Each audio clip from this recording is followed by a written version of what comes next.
Hi all. അപ്പോൾ എല്ലാവർക്കും AI വിത്ത് ഐഐടിൻ്റെ പുതിയൊരു വീഡിയോയിലൂടെ സ്വാഗതം. ഇന്ന് നമ്മൾ ചെക്ക് ചെയ്യാൻ പോകുന്നത് AI ഏജൻസിനെ കുറിച്ചാണ്.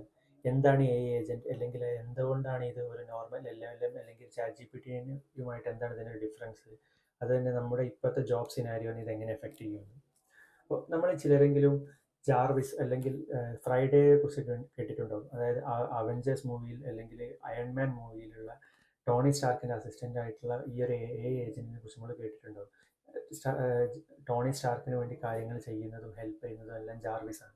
അപ്പോൾ ഇതിനോട് സിമിലർ ആയിട്ട്, അതായത് ഇതിൻ്റെ അത്രയും എഫിഷ്യൻസി ഇല്ലെങ്കിൽ ഇതിനോട് സിമിലർ ആയിട്ടുള്ള ഏജൻസ് ആണ് ഇപ്പം ഡെവലപ്പ് ചെയ്തുകൊണ്ടിരിക്കുന്നത്. അപ്പോൾ നമ്മൾ ഒരു ഇമെയിലിന് റിപ്ലൈ ചെയ്യണമെങ്കിൽ നമ്മൾ ചാറ്റ് GPT യൂസ് ചെയ്ത് റിപ്ലൈ ആണെങ്കിൽ നമുക്ക് കിട്ടിയ ഇമെയിൽ പ്രോംപ്റ്റിൽ ഇൻക്ലൂഡ് ചെയ്ത ശേഷം ചാറ്റ് GPTയോട് അതിന് റിപ്ലൈ ചോദിക്കും. അപ്പോൾ ചാറ്റ് GPT അതിനൊരു റിപ്ലൈ തരും. അപ്പോൾ ഈ റിപ്ലൈ നമ്മൾ എന്ത് ചെയ്യും, ഈ ഡ്രാഫ്റ്റ് എടുത്തിട്ട് നമ്മൾ എന്ത് ചെയ്യും, സെൻഡ് ചെയ്യും. ഇതാണ് ഇപ്പോൾ നടക്കുന്ന ഒരു പ്രോസസ്സ്. എന്നാൽ ഏജൻറ്റ് വരുമ്പോൾ ഒരു സ്റ്റെപ്പ് കൂടെ മുന്നോട്ട് പോയിട്ട് ഏജൻറ്റ് ഇമെയിൽ റിസീവ് ചെയ്യും, ഏജൻറ്റ് ഇമെയിൽ ഡ്രാഫ്റ്റ് ചെയ്യും. ഇനി നമ്മുടെ പെർമിഷൻ ഇല്ലാതെ സെൻഡ് ചെയ്യാൻ പറ്റുന്ന ഒരു ടിപ്പിക്കൽ ഇമെയിൽ ആണെങ്കിൽ ഈ ഏജൻറ്റ് അതിന് റിപ്ലൈയും ചെയ്യും. ഇങ്ങനെ 24 hour നമുക്ക് വേണ്ടി വർക്ക് ചെയ്യുന്ന ഒരു അസിസ്റ്റൻ്റ് ആയിട്ട് ഈ ഏജൻറ്റ് മാറുകയാണ് ചെയ്യുക. സോ നോർമൽ ചാറ്റ് GPT സിസ്റ്റത്തിനെ കുറിച്ച് അതിൽ നിന്ന് ഡിഫറെൻ്റ് ആയിട്ട് ചാറ്റ് GPTനോട് ഇപ്പോൾ നമ്മൾ ഒരു കാര്യം നമുക്ക് വേണ്ടത് എന്താണെന്ന് കറക്റ്റായിട്ട് എക്സ്പ്ലെയിൻ ചെയ്ത് കൊടുത്താൽ ചാറ്റ് GPT ഒരു ഔട്ട്പുട്ട് തരും. പക്ഷേ ഇത് നമ്മൾ യൂസ് ചെയ്യണം, നമുക്ക് നമ്മുടെ ഫ്രെയിം വർക്കിൽ നമ്മൾ ആക്ഷൻ എടുക്കണം. എന്നാൽ ഏജൻറ്റ് സ്വയം ആക്ഷൻ എടുക്കാൻ കേപ്പബിൾ ആണ്. ഇപ്പോൾ നമ്മളൊരു എക്സാമ്പിൾ നോക്കുകയാണ്. നമുക്കൊരു ട്രിപ്പ് പോകണം അല്ലെങ്കിൽ ഒരു വെക്കേഷൻ പ്ലാൻ ചെയ്യണം.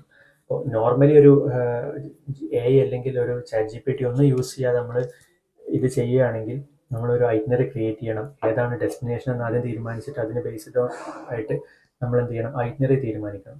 അതുപോലെ ഏതെല്ലാം ദിവസങ്ങളിലാണ് പോകുന്നത്, ആരൊക്കെ വരുന്നുണ്ട്, അതുപോലെ എത്രയാണ് എസ്റ്റിമേറ്റഡ് ബഡ്ജറ്റ്, ഓരോ ഐറ്റ്നറികൾക്കും അല്ലെങ്കിൽ ഓരോ പ്ലാനുകൾക്കും എത്ര ബഡ്ജറ്റ് ആവും, എത്ര കോസ്റ്റ് ആവും നമ്മൾ കമ്പ്യൂട്ട് ചെയ്യണം. ഇതിനെല്ലാം ബേസ് ചെയ്ത് നമ്മൾ ടിക്കറ്റ്സ് ബുക്ക് ചെയ്യണം, ഹോട്ടൽ ബുക്ക് ചെയ്യണം, റൈഡുകൾ ബുക്ക് ചെയ്യണം, ഇതെല്ലാം ചെയ്യണം. എന്നാൽ ഒരു ഏജൻറ്റ് വരുമ്പോൾ ഇത് വളരെ സിമ്പിൾ ആവുകയാണ്. ഏജൻറ്റ് നമ്മൾ ഏതൊക്കെയാണ് നമ്മുടെ പ്രിഫേർഡ് ലൊക്കേഷൻസ്, അതുപോലെ ആരൊക്കെ ട്രാവൽ ചെയ്യുന്നുണ്ട്, ഏതൊക്കെയാണ് നമ്മൾ പ്രിഫേർഡ് ഡേറ്റ്സ്, അതുപോലെ എത്രയാണ് നമ്മുടെ എസ്റ്റിമേറ്റഡ് ബഡ്ജറ്റ് എന്ന് പറഞ്ഞു കൊടുത്താൽ നമുക്കൊരു സെറ്റ് ഓഫ് ഐറ്റ്നറി തന്നിട്ട് അതിൽ നിന്ന് നമ്മൾ സെലക്ട് ചെയ്യുന്നത് ഓട്ടോമാറ്റിക്കായിട്ട് ഏജൻറ്റിന് ഹോട്ടൽസും ഫ്ലൈറ്റ്സും എല്ലാം ബുക്ക് ചെയ്യാൻ സാധിക്കും. ഇതിനൊരു എക്സാമ്പിളാണ് ഇപ്പോൾ മൈക്രോസോഫ്റ്റ് റിലീസ് ചെയ്തിട്ടുള്ള മാഗ്നറ്റിക് വൺ. അതായത് മൈക്രോസോഫ്റ്റിൻ്റെ ഒരു ഏജൻസിൻ്റെ ഗ്രൂപ്പാണ് മാഗ്നറ്റിക് വൺ. അതായത് ഒരു ഗ്രൂപ്പ് ഓഫ് ഏജൻസിന് ഓരോ ഏജൻറ്റിനും സ്പെസിഫിക് ആയിട്ട് ഓരോ ടാസ്ക് ഉണ്ടായിരിക്കും. ഈ ടാസ്കിൽ വെൽ വേഴ്സ്ഡ് ആയിരിക്കും ഓരോ ഏജൻറ്റ്. അപ്പോൾ ഇവരെല്ലാവരെയും ഒരു കൂട്ടി യോജിപ്പിക്കാൻ ഒരു പ്ലാനറും ഉണ്ടായിരിക്കും. ഇപ്പോൾ ഇതാണ് മൈക്രോസോഫ്റ്റ് പ്രപ്പോസ് ചെയ്ത ഏജൻസിൻ്റെ അല്ലെങ്കിൽ ഒരു ഗ്രൂപ്പ് ഓഫ് ഏജൻസിൻ്റെ മാഗ്നറ്റിക് വൺ എന്ന് പറയുന്നതിൻ്റെ ആർക്കിടെക്ചർ.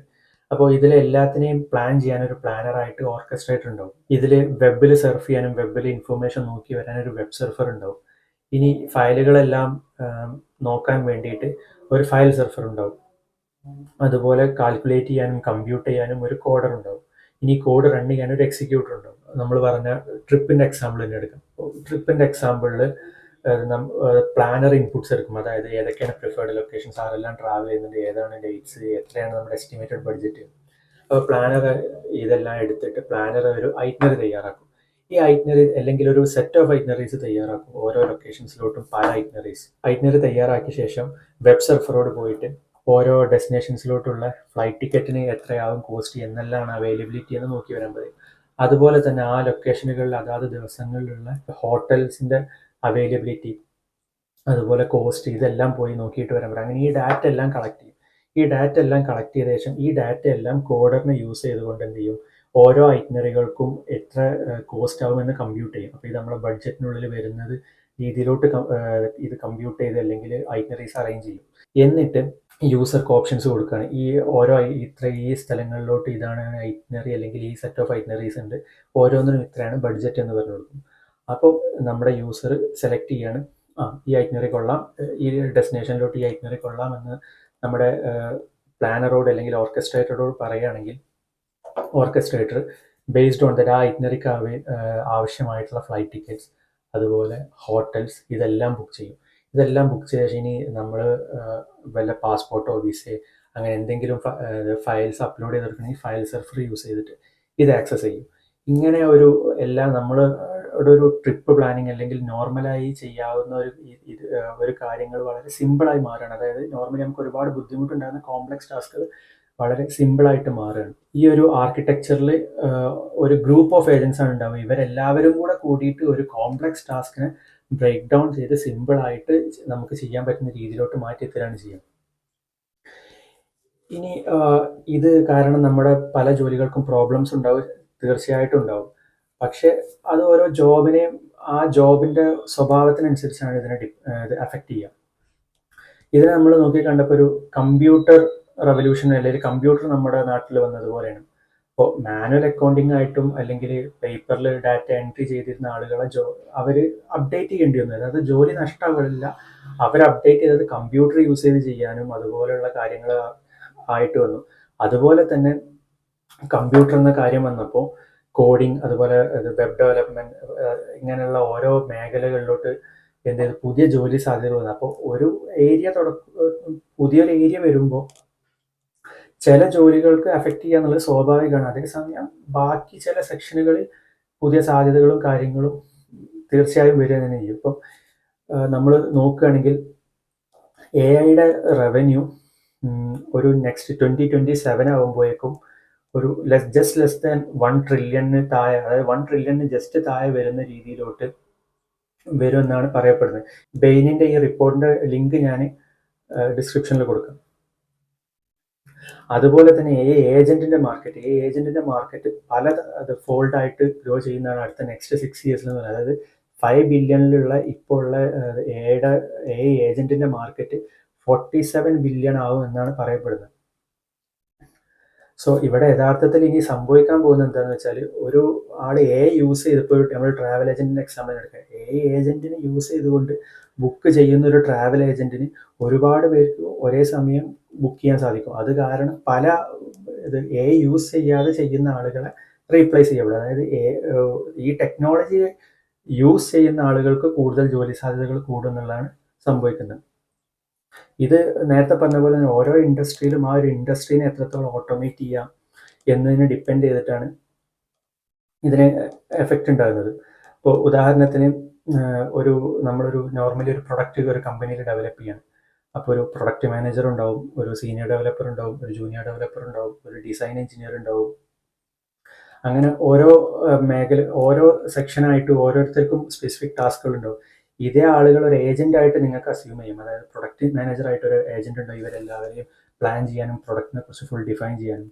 ഒരു ടീം ലീഡ് ഉണ്ടാവും, ഒരു ടെക്നിക്കൽ ലീഡ് ഉണ്ടാവും, ഒരു junior developer, senior developer, back end engineer, ഒരു ഡിസൈൻ ലീഡ്. ഇങ്ങനെ ഓരോ ഏജന്റുകൾക്കും ഓരോ സ്പെഷ്യൽ ടാസ്കുകളിലും സ്പെഷ്യൽ ട്രെയിനിങ്ങുകളും കൊടുത്ത ഏജന്റ്സ് അവൈലബിൾ ആയിരിക്കും. ഏജന്റ് മാർക്കറ്റ് പ്ലേസ് ഉണ്ട്, ഓരോ ഏജന്റിന് നമുക്ക് റെന്റ് ചെയ്യാനും വാങ്ങാനും സാധിക്കും. ഇനിയിപ്പോൾ നമ്മൾ ഡിജിറ്റൽ മാർക്കറ്റിങ്ങിൻ്റെ എക്സാമ്പിൾ എടുക്കുകയാണെങ്കിൽ, ഡിജിറ്റൽ മാർക്കറ്റിങ്ങിൽ ലീഡ് കളക്ട് ചെയ്യാൻ, അതുപോലെ മാർക്കറ്റിംഗ് ഐഡിയാസ് ഉണ്ടാക്കാൻ ഒരു ഏജന്റ്, ലീഡ് കളക്ട് ചെയ്യാൻ ഒരു ഏജന്റ്, പേഴ്സണലൈസ്ഡ് ആയിട്ട് ഓരോരുത്തർക്കും വേണ്ട സെയിൽസ് മെസ്സേജ് ഡ്രാഫ്റ്റ് ചെയ്യാൻ ഒരു ഏജന്റ്, അതായത് ഓരോ യൂസേഴ്സിൻ്റെ പ്രൊഫൈലും കാര്യങ്ങളെല്ലാം നോക്കി മെസ്സേജ് ഡ്രാഫ്റ്റ് ചെയ്യാൻ ഒരു ഏജന്റ്, അതുപോലെ ഏത് ചാനൽ ഉപയോഗിച്ച് സെൻഡ് ചെയ്യണം ഓരോരുത്തർക്കും എന്നുള്ളത് ഡിഫൈൻ ചെയ്യാം. അപ്പം അങ്ങനെ ഓരോ ആഡുകളും കാര്യങ്ങളും മാർക്കറ്റിംഗും എല്ലാം വളരെ പിൻ പോയിന്റ് ആയിട്ട് വളരെ ഫോക്കസ്ഡ് ആയിട്ട് മാറും. ഇനിയിപ്പോൾ നമ്മൾ ട്രേഡിങ്ങിൻ്റെ എക്സാമ്പിൾ എടുക്കുക. അപ്പോൾ ട്രേഡിങ്ങിൻ്റെ എക്സാമ്പിൾ ആണെങ്കിൽ ഒരു സ്റ്റോക്കിനെ കുറിച്ച് ന്യൂസ് പോയി നോക്കി വരാൻ ഒരു ഏജന്റ്, ഓർഡർ പ്ലേസ് ചെയ്യാൻ ഒരു ഏജന്റ്, ഇതിൻ്റെ ടെക്നിക്കൽ, അതായത് ഒരു സ്റ്റോക്കിൻ്റെ ടെക്നിക്കൽ ഡീറ്റെയിൽസ് പോയി നോക്കിയിട്ട് അതിന് ബേസ്ഡ് ഓൺ ഡിസിഷൻസ് എടുക്കാൻ അത് കമ്പ്യൂട്ട് ചെയ്യാൻ ഒരു ഏജന്റ്. അങ്ങനെ ഓരോ കാര്യങ്ങൾക്കും ഓരോ ഏജന്റ്, ഇവരെല്ലാവരും പ്ലാനിങ്ങിൽ നിർത്താൻ ഒരു ഏജന്റ്. ഇങ്ങനെ ഒരു ഏജൻസിന്റെ കൂട്ടായിരിക്കും ഇനി ഹ്യൂമൻസിനെ ഹെൽപ്പ് ചെയ്യാൻ ഒരു കമ്പനി, വിത്തിൻ കമ്പനി അല്ലെങ്കിൽ നമ്മുടെ ഒരു ഡേ ടു ഡേ ടാസ്കുകൾക്ക് പോലും ഹെൽപ്പ് ചെയ്യുന്ന രീതിയിലോട്ട് ഏജൻസ് വളരും എന്നാണ് പറയുന്നത്. ഇവിടെ ഒരു ട്രേഡർക്ക് അനലിസ്റ്റ് ആയിട്ട് യൂസ് ചെയ്യാൻ പറ്റുന്ന ഒരു ഏജന്റ് ടീമിനാണ് നമ്മളിവിടെ ഒരു സാമ്പിളായിട്ട് ക്രിയേറ്റ് ചെയ്തിട്ടുള്ളത്. അതായത് ഈ ഏജന്റിനോട് നമ്മൾ പറയുന്നത് അനലിസ്റ്റിന്റെ റെക്കമെൻഡേഷൻ പോയി നോക്കി വരാൻ പറയും. അതുപോലെ തന്നെ ലേറ്റസ്റ്റ് ന്യൂസുകളും നമ്മൾ കൊടുക്കുന്ന സ്റ്റോക്കുകളെ കുറിച്ചുള്ള ലേറ്റസ്റ്റ് ന്യൂസ് പുൾ ചെയ്യാൻ പറയും. അതുപോലെ തന്നെ ഇതിൻ്റെ ടെക്നിക്കൽ ഡാറ്റയും പുൾ ചെയ്യാൻ പറയും. ഇതിനെ ബേസ് ചെയ്തിട്ട് ലോങ് ടേമിലും ഷോർട്ട് ടേമിലും ഏത് സ്റ്റോക്കാണ് അത് വാങ്ങാൻ നല്ലത് എന്നുള്ളതാണ് നമ്മളിവിടെ ചോദിക്കുന്നത്. സോ ഒരു വെബിലും അതുപോലെ തന്നെ ടെക്നിക്കൽ ഡാറ്റ പുൾ ചെയ്യാൻ ഇതുപോലെ ഒരുപാട് കേപ്പബിലിറ്റീസ് ഉള്ള ഓരോന്നിനും ഓരോ ഏജൻസി നമ്മൾ ബിൽഡ് ചെയ്തിട്ടുണ്ട്.